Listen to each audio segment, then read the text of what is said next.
I forgot they were doing the weekly test Friday.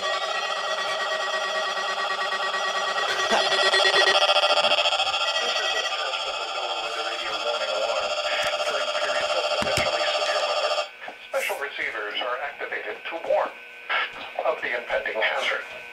Tests of these receivers are normally conducted by the National Weather Service every Wednesday between 11 a.m. and noon. This week it was postponed due to the winter storm. When there is a threat of severe weather on Wednesday, the test will be postponed until the first available good weather day. Reception of this broadcast and the warning alarm will vary at any given location.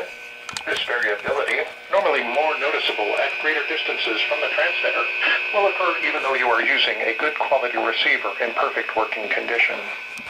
The tone alert will be activated for selected watches. My room's a mess right now. I can't even get over some stuff.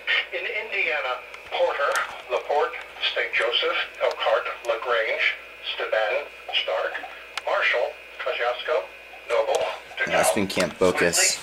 Allen, Miami, Wabash, Huntington, Wells, Adams, Grant, Blackford, Alaska, and Jay. In Ohio, Williams, Fulton, Defiance, Henry, Paulding, and Van Wert. And in Michigan, Berrien, Cass, St. Joseph, Branch, and Hillsdale.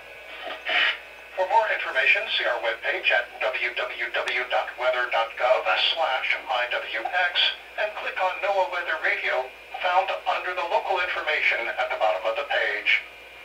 We will now return to normal programming. I'm meteorologist Michael Lewis with the National Weather Service in northern Indiana.